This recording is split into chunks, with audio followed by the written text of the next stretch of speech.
Hello, my dear students. I am Rushali ma'am from VM Academy classes Nashik. हमने start किया है हमारे 11th का केमिस्ट्री और 11th का केमिस्ट्री का पहला चैप्टर हम देख रहे हैं some basic concept of chemistry. आज का है लेक्चर नंबर 2। आज के लेक्चर में हमें एक छोटा सा टॉपिक देखना है, properties of matter and their measurement. वैसे मेजरमेंट जो है या फिर यूनिट की बात करें तो आपका फिजिक्स में बहुत डिटेल में हो चुका है, लेकिन हमें जितना यूज़ करना है केमिस्ट्री में उसके बारे में हम क्या करेंगे, डिस्कस करेंगे। तो प्रॉपर्टीज़ मैटर के क्या होते हैं, कुछ फिजिकल प्रॉपर्टीज़ होते हैं, कुछ केमिकल प्रॉपर्टीज़ होते हैं। उसके बाद हम यूनिट देखेंगे, यूनिट को कैसे एक्सप्रेस किया जाता है, एसआई यूनिट क्या होते हैं, फंडामेंटल क्वांटिटीज़ क्या होंगे, और थोड़ा सा कन्वर्जन देखेंगे आज के लेक्चर में। तो चलो स्टार्ट करते हैं, properties and matter and their measurements, lecture number 2 with VM academy Nasik. तो चलो अभी हमें properties of matter and their measurement को देखना है। तो डिफरेंट काइंड ऑफ मैटर्स जो होते हैं उनका क्या होता है, कैरेक्टरिस्टिक प्रॉपर्टीज़ होते हैं उनके पास। तो ये जो कैटेगरीज होंगे कैरेक्टर्स के, ये क्लासीफाई होते हैं दो टाइप में, मतलब प्रॉपर्टीज़ के दो टाइप होंगे। कुछ होंगी फिजिकल प्रॉपर्टीज़ और कुछ होंगी chemical properties. Physical properties and chemical, ऐसे प्रॉपर्टीज़ के कितने टाइप होंगे, दो टाइप होंगे। इस पर भी क्वेश्चन आता है, explain physical and chemical properties of matter, ऐसा करके विथ एग्जाम्पल। तो पहले हम क्या करेंगे, फिजिकल प्रॉपर्टीज़ को देखेंगे, उसके बाद हम केमिकल प्रॉपर्टीज़ को भी डिस्कस करेंगे, एग्जाम्पल भी देखेंगे। तो चलो पहले फिजिकल प्रॉपर्टीज़ क्या होते हैं उनके बारे में जाते हैं।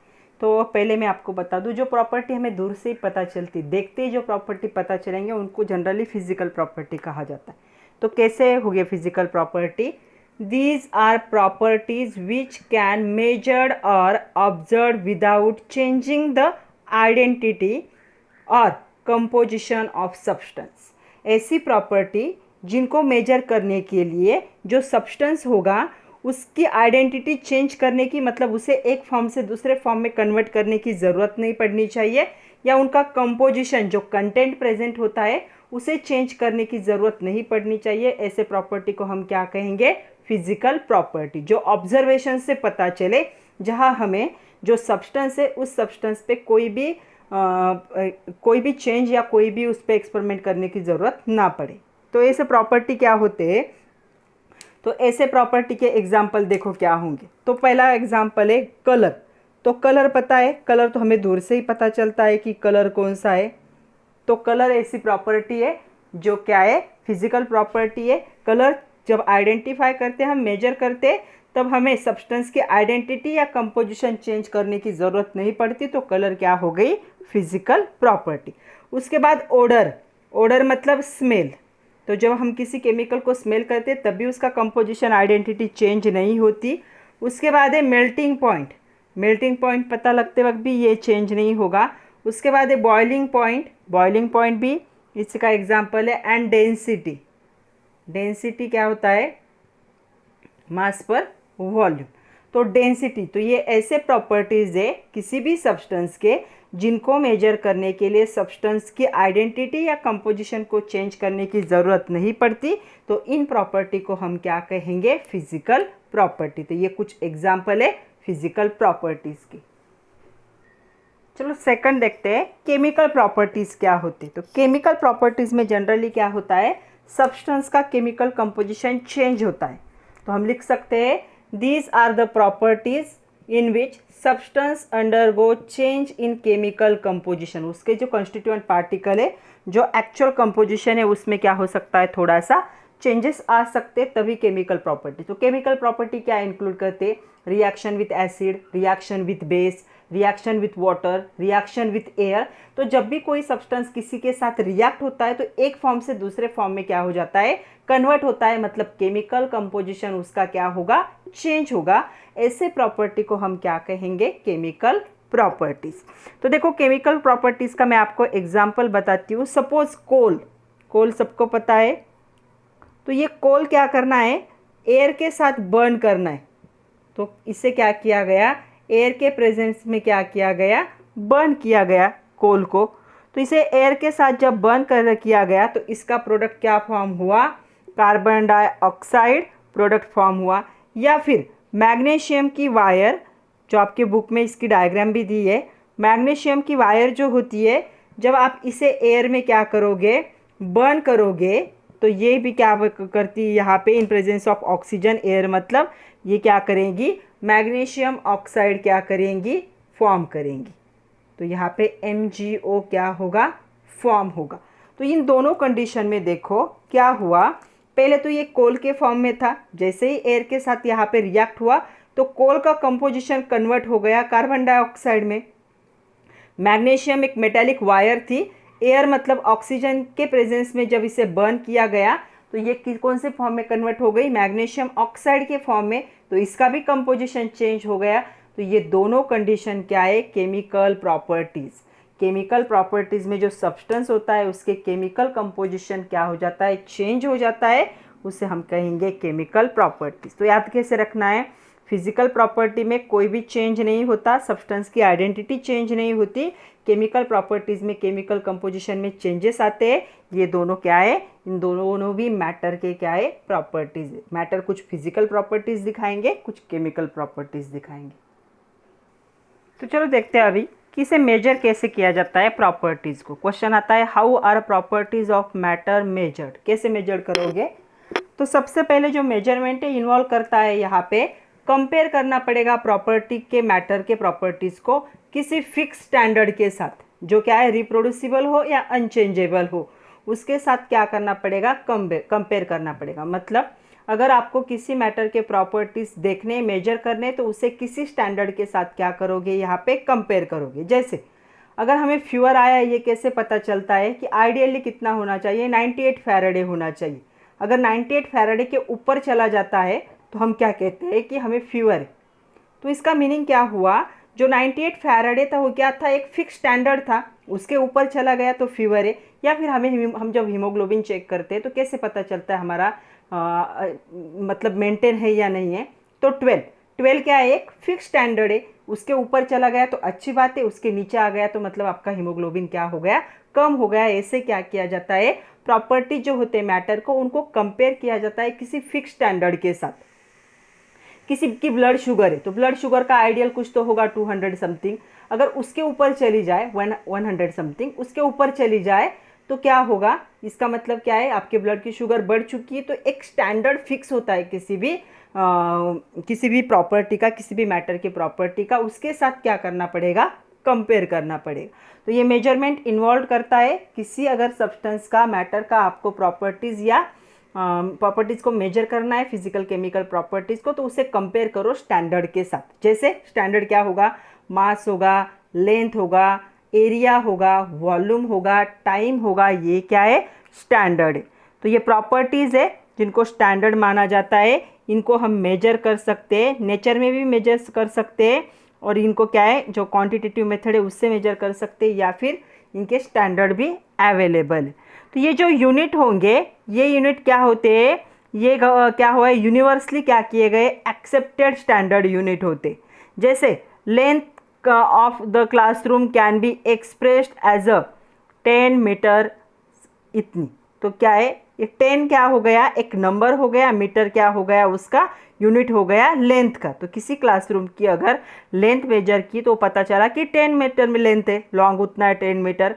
तो यहाँ पे 10 क्या हो गया, यहाँ पे 10 मीटर है, मतलब 10 एक नंबर हो गया और मीटर क्या हो गया, लेंथ का यूनिट। तो ये जो यूनिट होते हैं, ये यूनिट क्या होते हैं, यूनिवर्सली एक्सेप्टेड स्टैंडर्ड होते। तो यूनिट को अभी हमें देखना है। वैसे फिजिक्स में आपका यूनिट एंड मेजरमेंट बहुत डिटेल में हुआ है, हमें सिर्फ शॉर्टकट देखना है, छोटा सा पार्ट देखना है कि जो स्टैंडर्ड होते हैं वो क्या होंगे, फंडामेंटल ऐसा यूनिट जो होंगे, और हमें 2-3 कन्वर्जन देखने। तो चलो यूनिट को कैसे डिफाइन करोगे, क्वेश्चन आता है डिफाइन यूनिट। तो क्या है, यहाँ पे arbitrarily decided and universally accepted standard जो होते हैं उनको क्या कहा जाता है, यूनिट कहा जाता है। तो यहाँ पे यूनिट के एग्जाम्पल देखो। तो पहला एग्जाम्पल है यहाँ पे मीटर, जिसे स्मॉल m से डिनोट किया जाता है। दूसरा है किलोग्राम, जिसे kg से डिनोट किया जाता है। तो यहाँ पे जो अलग अलग क्या होते हैं, सिस्टम यूज होते हैं टू एक्सप्रेस द यूनिट। तो यूनिट को एक्सप्रेस करने के अलग अलग सिस्टम यूज होते हैं। डेफिनेशन तो आपको एज इट इज ही लिखनी पड़ेगी।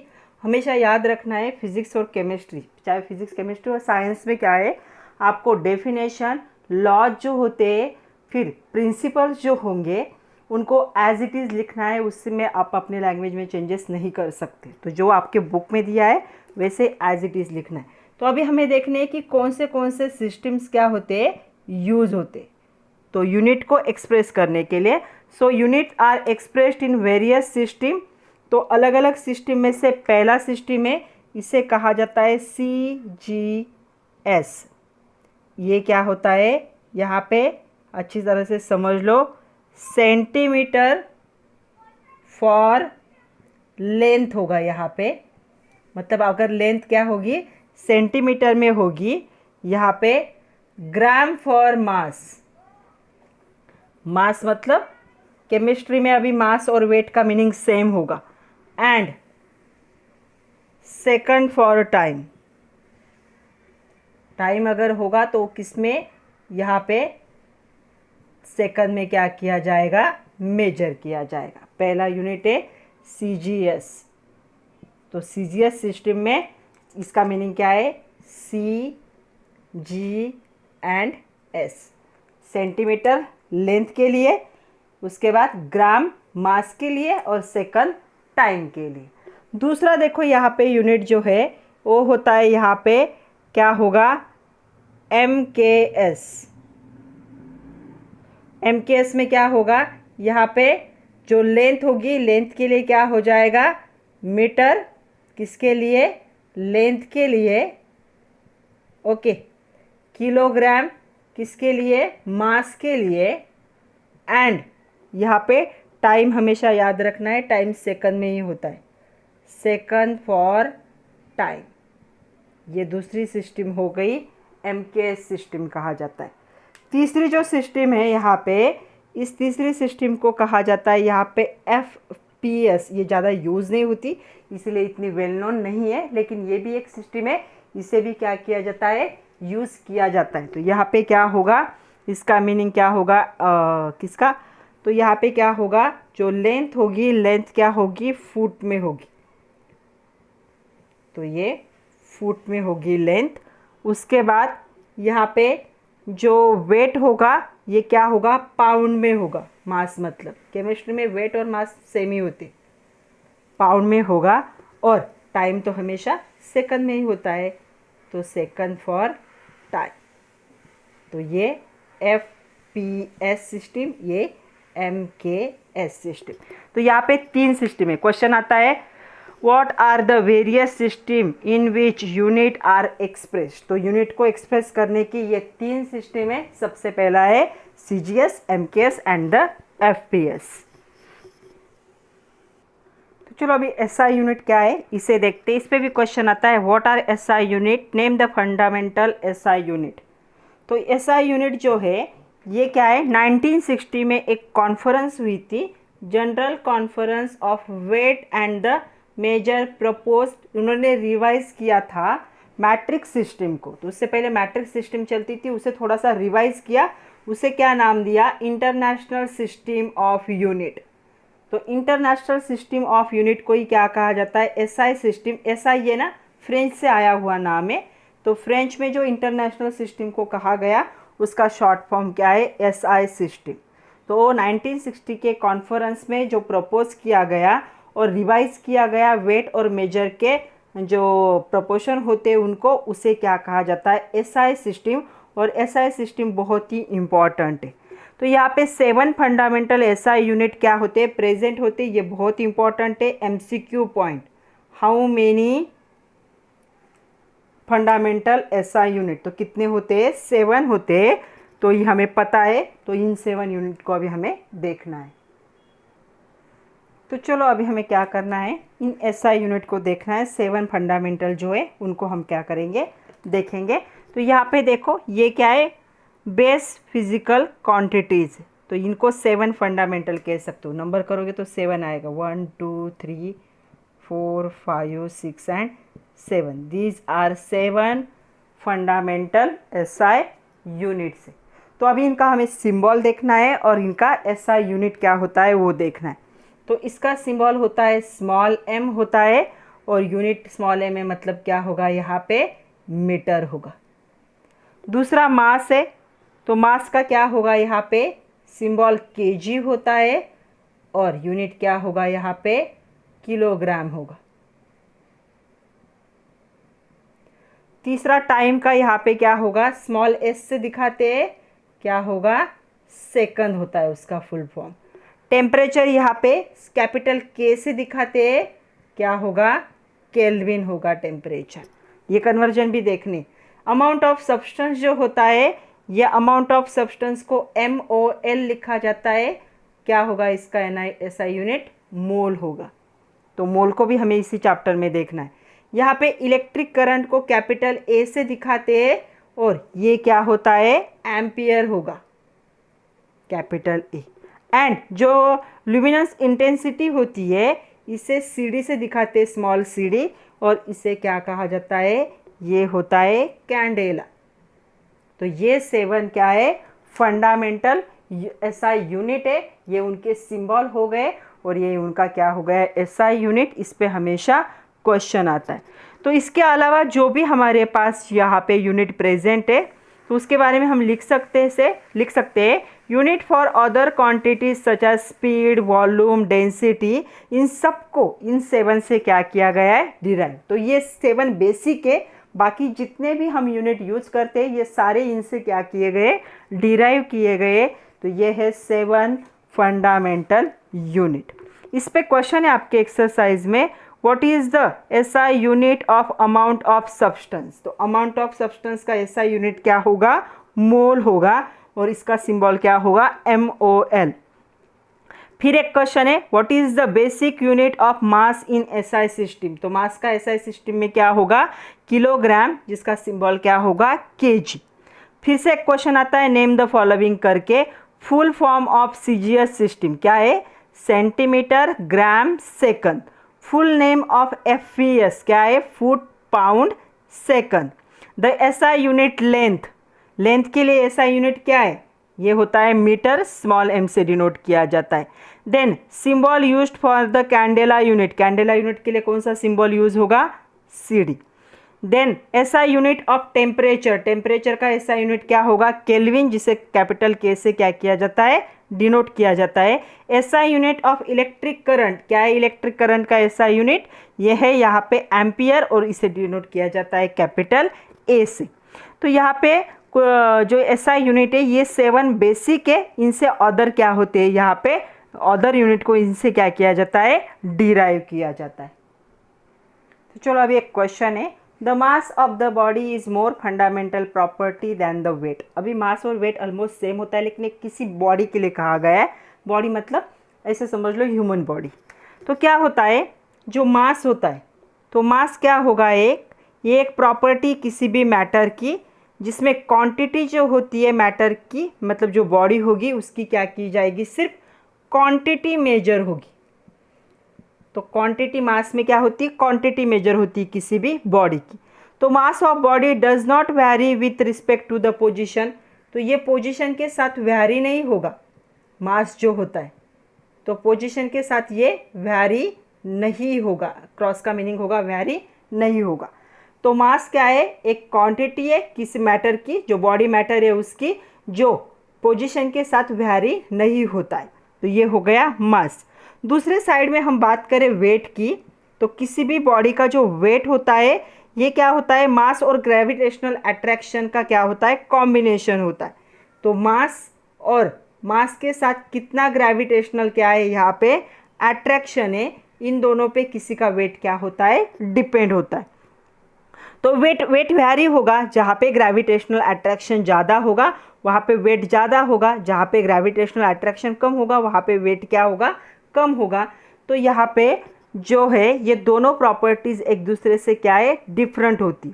तो मास जो होती है body is more fundamental property than weight, ये चेंज नहीं होगा, मास फिक्स रहेगा, चाहे आप क्या है अर्थ पे रहो या चांद पे जाके अपना खुद का वेट करो तो आपके बॉडी का मास सेम रहेगा। लेकिन वेट क्या है जहाँ पे ग्रेविटेशनल अट्रैक्शन कम ज़्यादा होगा वहाँ पे आपका वेट भी क्या होगा वैरी होगा। मतलब आपका जो वेट अर्थ पे आएगा वही वेट आपका चांद पे दिखेगा ऐसा नहीं, लेकिन मास दोनों जगह पे क्या होगा, सेम ही होगा।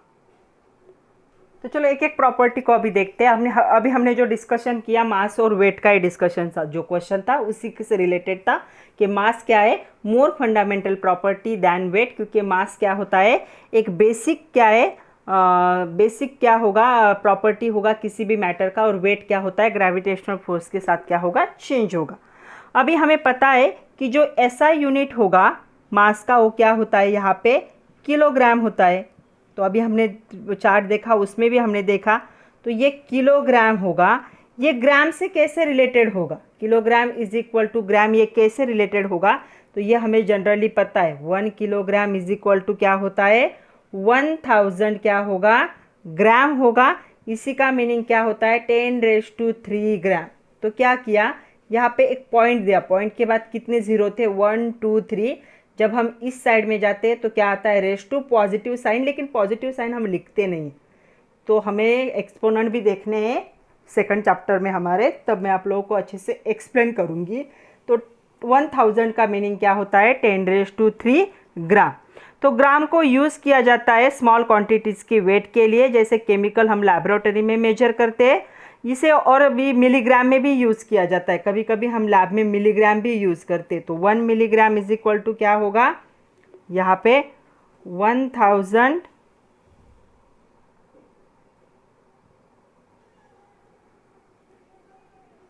तो ये वहाँ पे उल्टा दिया है, ये देखो क्या होगा, 1000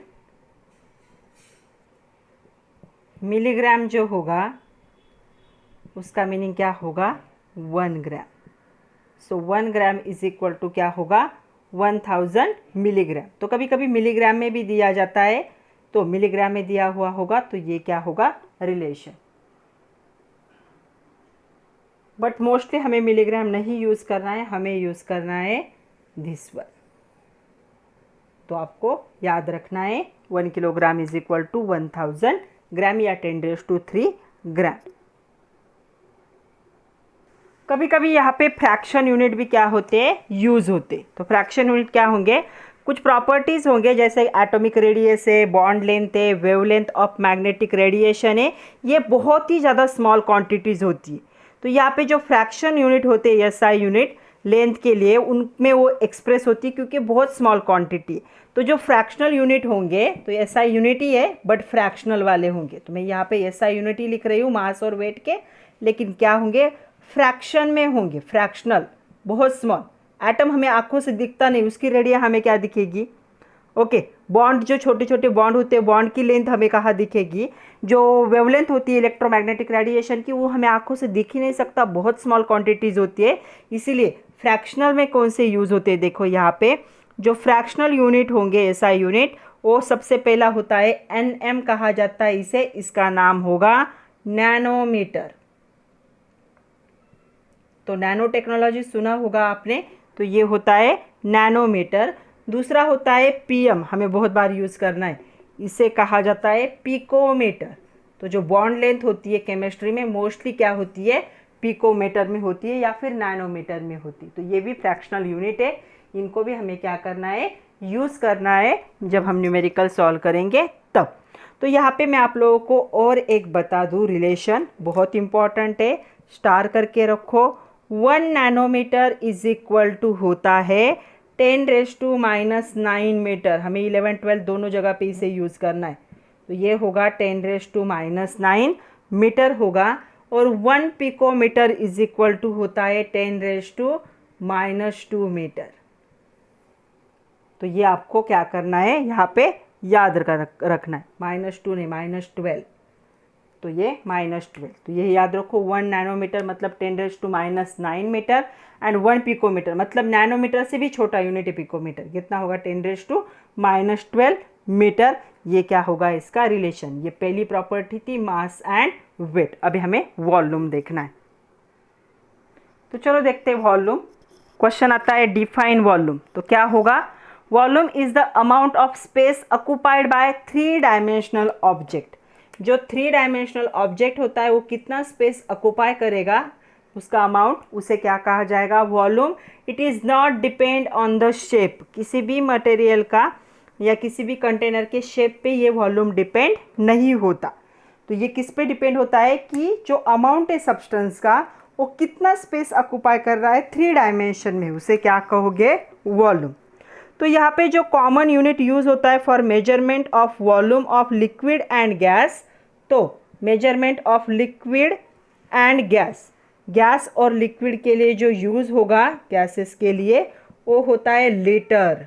हमेशा याद रखना है वॉल्यूम हमेशा क्या होगा, लीटर। वॉल्यूम जो होता है फ्लूइड का होता है, एक तो लिक्विड का हो सकता है या एक तो गैस का। जो फ्लो हो सकते हैं उनका वॉल्यूम होता है, सॉलिड का कभी भी वॉल्यूम नहीं होता, उनका मास होता है। तो ये होगा लीटर, जिसे कैपिटल एल से क्या किया जाएगा, डिनोट किया जाएगा।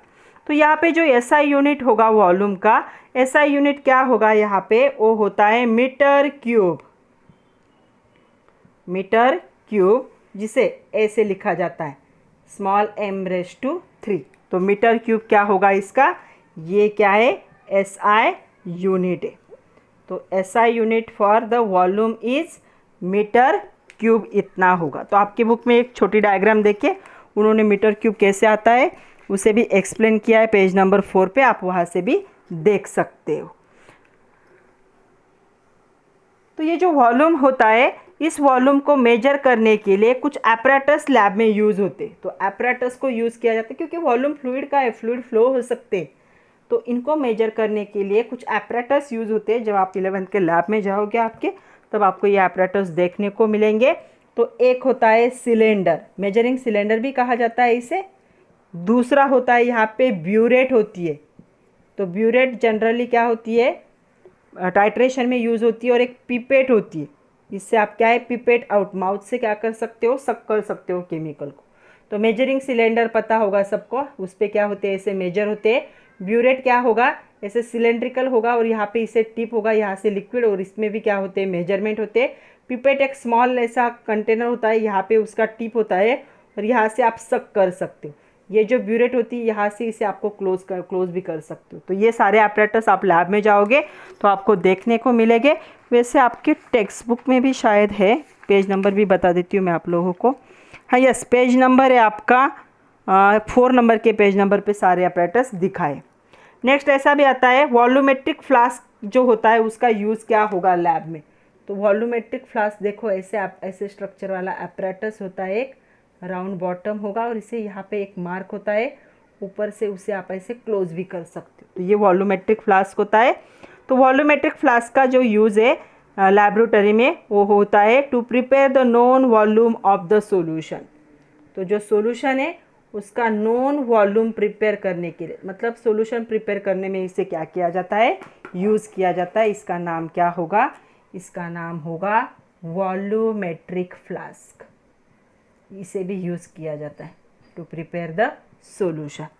तो इन सारे के डायग्राम आपके बुक में दिए, आप लोग वहाँ से देख सकते हो।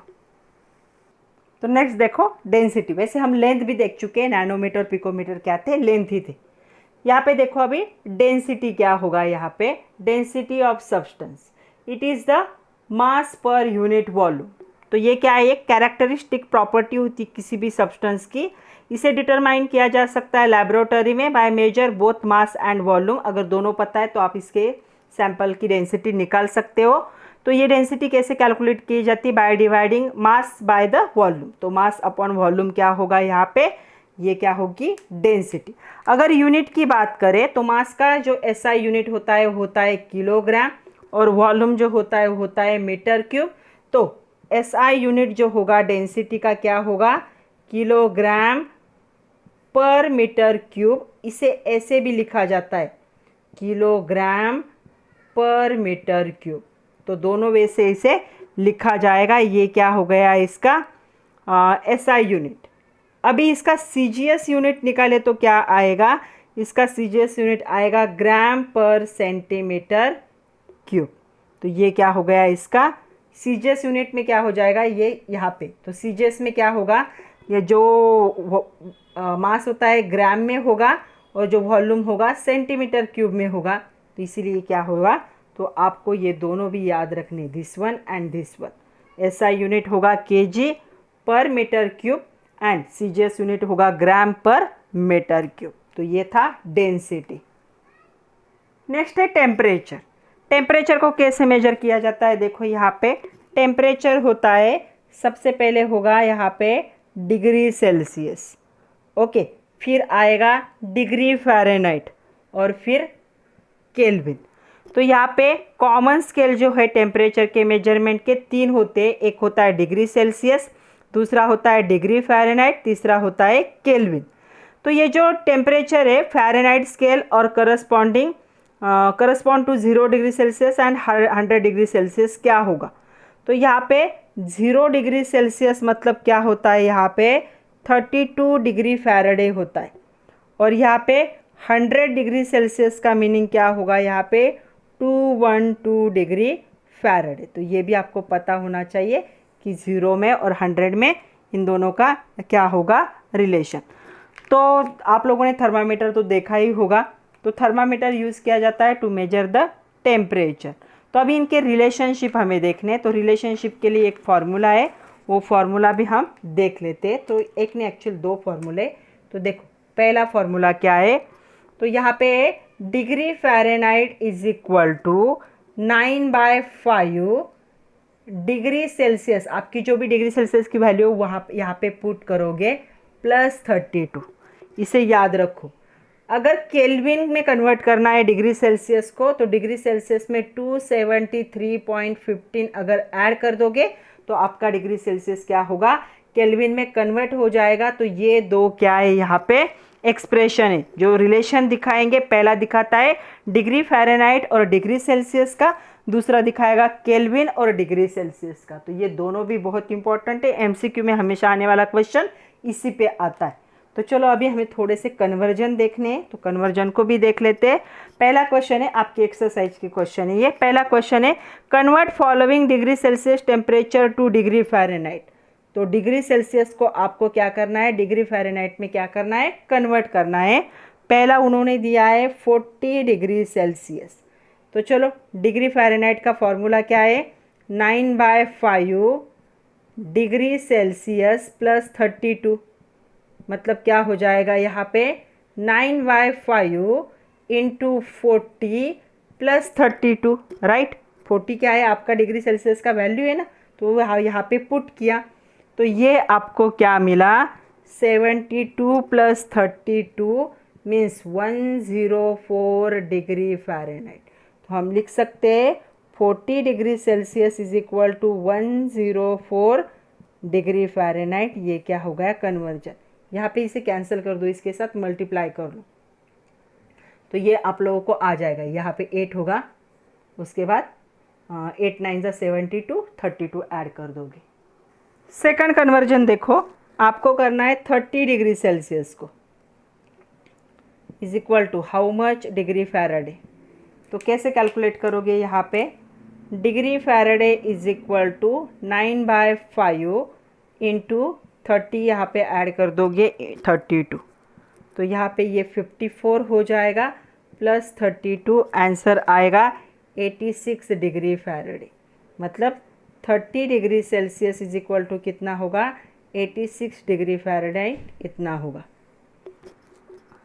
ओके। तो ऐसे क्या करना है, आपको कन्वर्ट करना है। तो ये हो गया पहला, हमने क्या किया, डिग्री सेल्सियस को फ़ारेनहाइट में कन्वर्ट कर दिया।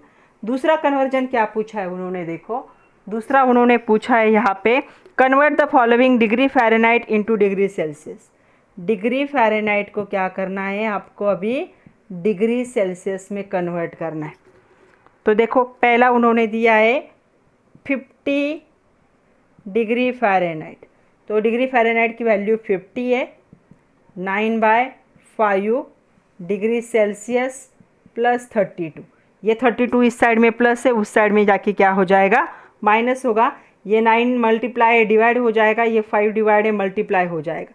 सो यहाँ पे क्या आएगा, देखो degree Celsius is equal to 50 था, ये उस साइड में जाके क्या हो गया, माइनस हो गया 32, ये डिवाइड था तो ये क्या हो गया, मल्टीप्लाई हो गया, और ये मल्टीप्लाई था, ये क्या हो गया, डिवाइड हो गया। तो सारे ऑपरेशन मैंने एक साथ ही कर लिए, आप सेपरेट भी कर सकते हो। तो इसे आप जब कन्वर्ट करोगे तो ये आपको मिलेगा 10 डिग्री सेल्सियस, मतलब क्या हुआ, 50 degree Fahrenheit is equal to क्या हो जाएगा, 10 डिग्री सेल्सियस होगा। तो ये हो गया इसका कन्वर्जन। दूसरा उन्होंने पूछा है यहाँ पे 10, यहाँ पे दिया है दूसरा 10 डिग्री फ़ारेनहाइट। तो 10 डिग्री फ़ारेनहाइट को क्या करना है आपको, सिर्फ यहाँ पे 10 करना है, बाकी तो सारे क्वांटिटीज़ वही रहेंगे। तो 10 डिग्री फ़ारेनहाइट को अगर कर दोगे तो यहाँ पे क्या आएगा, ये माइनस में चला जाएगा। तो यहाँ पे आपका आंसर आता है -12.2 डिग्री सेल्सियस। तो 10 डिग्री फ़ारेनहाइट क्या होगा, -12.2 डिग्री सेल्सियस इतना होगा। तो ऐसे क्वेश्चन एग्जाम में 2 मार्क के लिए, कभी कभी ऐसा MCQ में भी आ जाता है। तो चलो होमवर्क टाइम, आपको ये 2 फॉर्मूले यूज़ करके ये होमवर्क करना है। पहला आपको करना है convert degree Celsius to degree Faraday इन 3 क्वांटिटी को, 25 डिग्री सेल्सियस, 100 डिग्री सेल्सियस और 400 डिग्री सेल्सियस को, 110 डिग्री सेल्सियस एंड 400 को क्या कर दो, डिग्री सेल्सियस से फ़ारेडे में कन्वर्ट कर दो। दूसरा आपको कन्वर्ट करना है degree Faraday to degree Celsius, 150, 210 and 875। तो इतना आप कर लो तो ये आपका इजी हो जाएगा। तो आज के लिए इतना ही था बच्चों। नेक्स्ट हमारा जो लेक्चर होगा उसमें हम स्टार्ट करेंगे लॉज ऑफ केमिकल कॉम्बिनेशन, जो कि हमारा एक इम्पॉर्टेंट टॉपिक है। तब तक के लिए आप अच्छे से पढ़िए, नोट्स बनाइए। All the best and thank you very much.